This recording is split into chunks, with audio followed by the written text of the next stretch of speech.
راجہ दाहिर कौन था?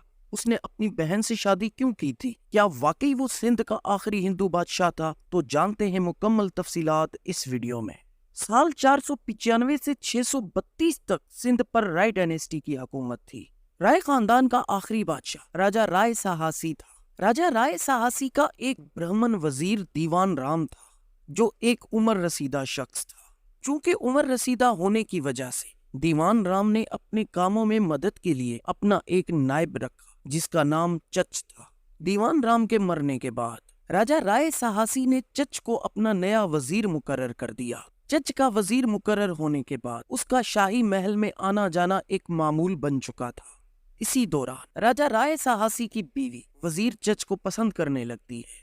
राजा राय साहसी और रानी की कोई औलाद नहीं थी। राजा राय साहसी अक्सर बीमार रहता था और कहा जाता है कि उसकी अलालत इस हद तक बढ़ गई थी कि उनके बचने का कोई चांस नहीं था। फिर जब साल 632 में राजा राय साहसी का इंतकाल हुआ तो रानी ने चच से शादी करने की ख्वाहिश जाहिर की, जो वजीर चच ने कबूल कर ली। इस तरह राजा राय साहसी के मरने के साथ ही राय डायनेस्टी का इख्तिताम साल 632 में होता है और यहाँ से शुरुआत होती है ब्राह्मण डायनेस्टी की, क्योंकि वजीर चच एक ब्राह्मण था।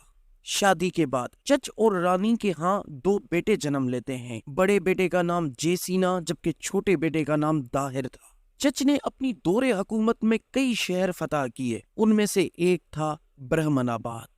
वहाँ ब्रह्मनाबाद पर अगम लोगाना की हुकूमत थी। ब्रह्मनाबाद फतह करने के बाद चच ने दूसरी शादी अगम लोगाना की बीवी से की। दूसरी शादी से चच के यहाँ एक बेटी जन्म लेती है, जिसका नाम बाई रखा जाता है। रानी बाई का जब जन्म हुआ था तब राजा चच को नजूमियों ने आगाह किया था कि इस लड़की से जो शादी करेगा वो पूरी सिंध का बादशाह बनेगा।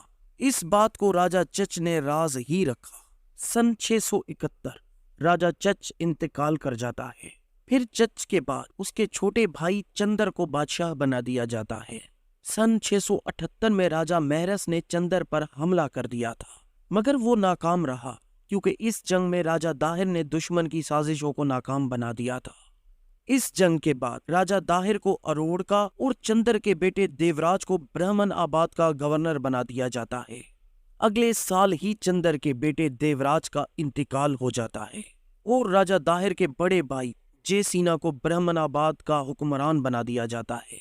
अब पूरी सिंध पर राजा दाहिर और जेसीना की हुकूमत थी।